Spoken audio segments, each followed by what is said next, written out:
Hello everyone, আজকে আমরা দেখে নিব কিভাবে কম্পিউটার বেসড আইএলটিএস এ রিডিং টেস্ট দিতে হয়। তো আমি রিসেন্টলি দেখলাম যে আপনাদের কম্পিউটার বেসড আইএলটিএস জিনিসটা নিয়ে অনেক বেশি আতঙ্ক রয়েছে, কিন্তু আপনারা যখন কম্পিউটার বেসড আইএলটিএস জাস্ট একবার ট্রাই করবেন তখন বুঝতে পারবেন যে জিনিসটা আসলে অনেক স্মুথ অ্যান্ড ভেরি ইজি। এবং আজকে ভিডিও দেখার আগে এবং ভিডিও দেখার পরে আপনারা হচ্ছে যে নিজেদের আতঙ্ক অনেকটাই কমে যাবে আশা করি।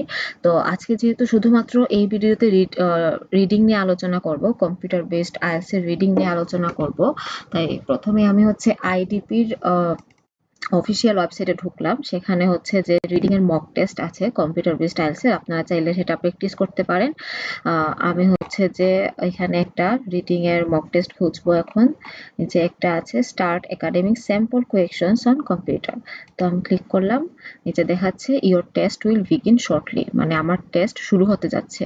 তো এখন এখানে হচ্ছে যে মানে আগে আপনারা পেপার বেসড আইএলটিএস এ যে 1 ঘন্টা টাইম পাইতেন, এখানেও কিন্তু একই কথা।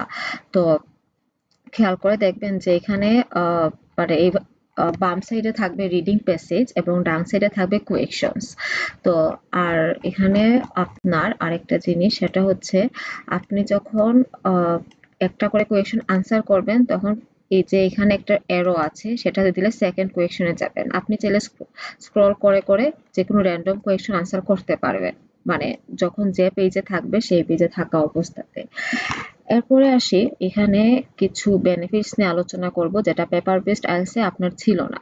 প্রথম কথা হচ্ছে আপনি পেপার বেসড আইএলটিএস এ যে জিনিসটা দেখেননি সেটা হচ্ছে একই সাথে রিডিং প্যাসেজ এবং কোয়েকশনস আপনি হচ্ছে একই স্ক্রিনে দেখতে পাচ্ছেন। মানে আপনি একই সাথে হচ্ছে প্যাসেজ পড়ে পড়ে হচ্ছে যে কোয়েকশনস দেখতে পারবেন। তাছাড়া আপনি চাইলে যেইভাবে ছোট বড় করতে পারবেন, মানে রিডিং প্যাসেজের এরিয়াকে হচ্ছে যে বড় করতে পারবেন, কিংবা উল্টোটাও করতে পারবেন।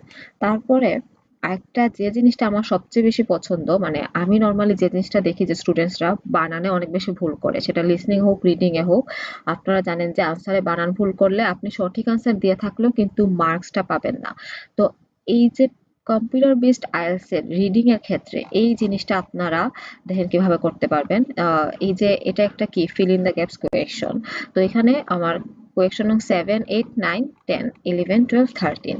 তো আমি ধরেন 7 নং কোয়েকশনের আনসার ধরা যাক, কোনটা ধরা যাক 7 নং কোয়েকশনের আনসার এই মেমোরি। তো এই যে মেমোরি ওয়ার্ডটাকে আপনি জাস্ট একেবারে এই যে মেমোরি ওয়ার্ডটাকে আপনি যদি কপি করেন, কপি করে আমি কপি করে এখানে পেস্ট করে দিলাম। এই যে হ্যাঁ, এই যে এই জন্য আমার কম্পিউটার বেসড আইএলটিএস এর রিডিং এ বানান ভুল হওয়ার কোনো চান্সই নাই।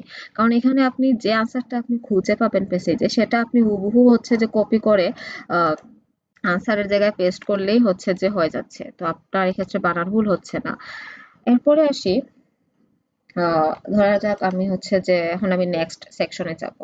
তো নেক্সট সেকশনে যাইতে হলে আমি হচ্ছে যে এখন দেখেন কোয়েকশন 14 টু 17, এটা কি লিস্ট অফ হেডিংস, যেটা হচ্ছে সব স্টুডেন্টের একটা আতঙ্ক, মানে রিডিং এর ক্ষেত্রে আমি জানি। তো এইসব কোয়েকশনের ক্ষেত্রে দেখেন আপনারা কিভাবে আনসার করবেন। তো ধরা যাক 14 নং যে কোয়েকশনটা 14, সেটার হেডিংটা আমরা বের করব। তো এই প্যারাটার হেডিং আপনারা তো হচ্ছে যে পেপার বেসড আইএলটিএস এর ক্ষেত্রে যেভাবে আনসার করতেন এটা একটু ডিফারেন্ট এখানে। আপনার ধরেন আনসার হলো এইটা, ধরা যাক a lack of investment in driver training. তো আমি জাস্ট এইটাকে হচ্ছে এইভাবে, এই দেখেন এইভাবে ড্র্যাগ করে ধরে যে এখানে বসিয়ে দিব, শেষ। তারপরে এই যে ধরেন 15 নাম্বার, এই যে এখানে আমি হচ্ছে a proposal to take control away from the driver, ধরা যাক এটা আনসার। তো আমি এখানে এই যে ধরে বসিয়ে দিব। তো এইভাবে হচ্ছে লিস্ট অফ হেডিংস আনসার করতে হবে রিডিং এর ক্ষেত্রে। এরপরের টাইপটা একটু দেখি, সেটা হচ্ছে যে চুজ টু কারেক্ট আনসার্স। এই যে হ্যাঁ এমসিকিউ আর কি, মানে দুইটা অপশন মানে সিলেক্ট করতে হয় যেসব এমসিকিউ তে, ওইগুলো এমসিকিউ, এগুলো জাস্ট নরমালি আপনি দুইটা সিলেক্ট করবেন। এই মানে দেখছেন তো আপনি হচ্ছে যে চাইলে একটা, মানে ধরা যাক আপনি প্রথমে ভুলে ভুলে এটা সিলেক্ট করে ফেললেন, পরে দেখলেন যে আনসার ডিফারেন্ট, তো আপনি চাইলে এটাকে আনসিলেক্ট করতে পারেন, তারপরে অন্যটা সিলেক্ট করতে পারবেন। এইভাবে হচ্ছে যে আপনি এই যে এখানে আবার ফিল ইন দ্য গ্যাপস, সেটা তো আমি অলরেডি, আপনি যদি চান যে কপি পেস্ট করবেন না লিখবেন, নো প্রবলেম, আপনি টাইপ করে, যেমন ধরেন আনসার হচ্ছে কি, ধরা যাক আনসার হচ্ছে প্রপোজালস, তো আপনি এখানে নরমালি প্রপোজালস টাইপ করতে পারবেন, নো প্রবলেম। তো আর পরে হচ্ছে ট্রু ফলস, এমসিকিউর মতোই আপনি জাস্ট সিলেক্ট করবেন।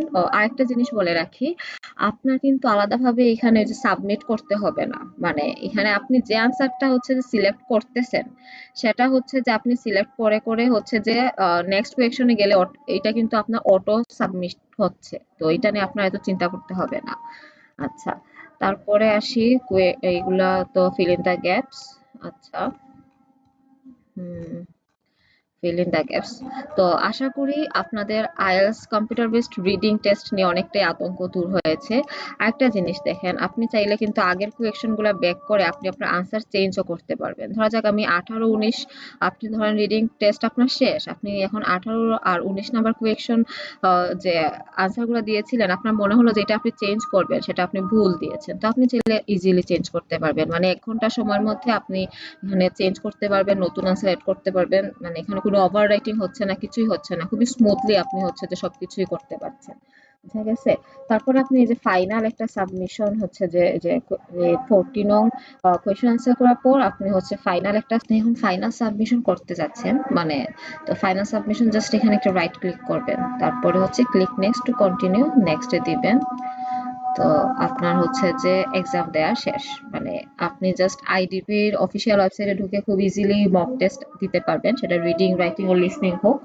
তো থ্যাংক ইউ। আজকে রিডিং নিয়ে এটুকুই বলার ছিল। ভালো থাকবেন সবাই।